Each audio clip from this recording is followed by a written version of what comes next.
Serre France, le réseau de conseil et d'expertise comptable présente Parole d'agriculteur. Serre France, partenaire de la performance des chefs d'entreprise.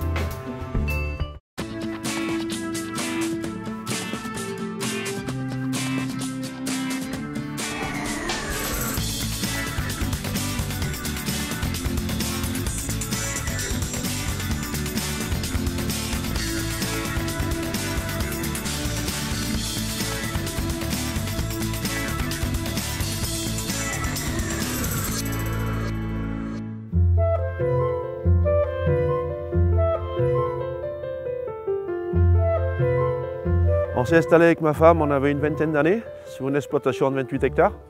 C'était un peu juste pour vivre, alors du coup on s'est agrandi, on a acheté 8 hectares, on a repris 40 hectares. Et après on a eu l'occasion de trouver une ferme à 10 km de chez nous, là, Les Moulins, là où on est actuellement, qu'on a loué. Mais ça a été difficile parce qu'on était 8 candidats et pour l'avoir c'était très dur. Quand il y a une ferme de 140 hectares, ça ne se trouve pas souvent. Et alors on s'est présenté devant les propriétaires. Et un jour ils nous ont rappelé comme quoi ils nous avaient choisi nous. Mais on a été refusé en autorisation d'exploiter.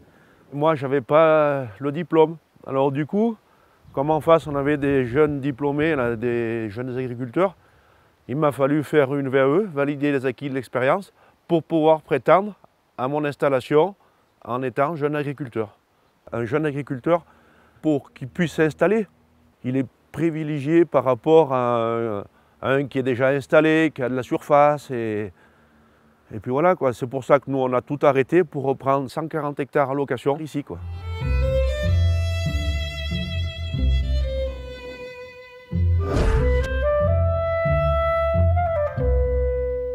Dans l'agriculture, il faut toujours avancer pour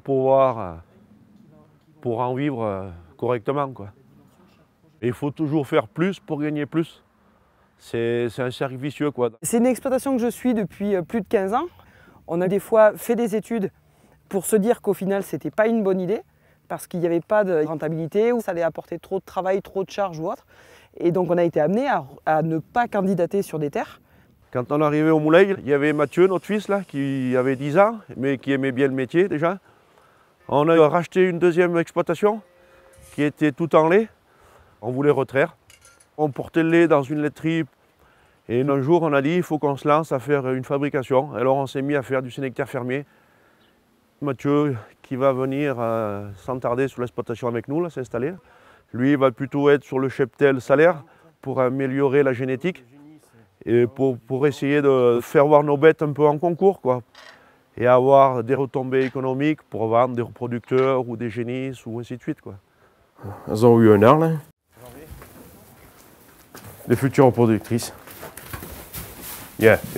Là, pour le coup, que ce soit l'investissement sur le foncier qui a permis de restabiliser la structure ou demain l'installation de Mathieu, on l'a posé, réfléchi, vérifié que ce soit bien rentable et viable avant d'engager Mathieu aussi dans le projet.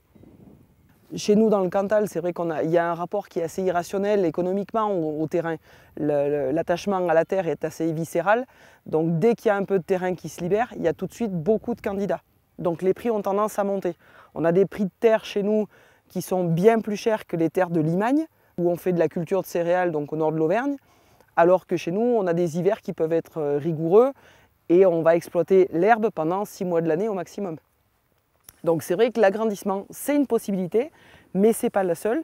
D'apporter de la valeur ajoutée sur les exploitations, d'amener des projets de transformation, de diversification pour aller sur du produit fini, ça peut aider aussi à assouplir un peu les différents investissements. Ça permet d'avoir une structure à taille humaine, donc avoir une bonne cohérence entre le nombre de personnes qu'il y a sur l'exploitation et le travail qu'il y a à faire. Aujourd'hui, être propriétaire, c'est bon, c'est un bien propre à nous, on l'a acheté, c'est à nous. Que toujours donner des locations, on va donner pendant 20 ans un fermage et à la sortie, on n'aura rien. Alors on préfère donner 15 ans à une banque, une annuité, et on sait qu'à la sortie, l'exploitation sera à nous. Et pour l'avenir, après, pour les enfants, ils auront déjà des biens pour leur avenir, quoi. Des agriculteurs, il en faudra tout le temps. S'il y a des terres à exploiter, Après un jeune, comme Mathieu, notre fils qui veut s'installer, il aime ça, il est né dedans. C'est des futurs producteurs. Il y en a un qui a 18 mois, l'autre qui doit avoir 24 mois là-bas. Les agriculteurs ont tendance quand même à vouloir faire en sorte d'être propriétaires d'un minimum de terre, ne serait-ce que pour pouvoir le transmettre. Le support d'une exploitation, ça restera la terre. Si on veut sécuriser l'exploitation au maximum, il est vrai que d'en être propriétaire, c'est toujours mieux. Vu les prix des terres, ce n'est pas toujours judicieux. Mais c'est vrai que le fait, pour un exploitant qui souhaite transmettre derrière son exploitation, il va transmettre des vaches, du matériel, du bâtiment. Mais la terre, ça reste toujours autre chose. La terre, même s'il la transmet à un enfant qui n'est pas exploitant, il a transmis quelque chose de son histoire.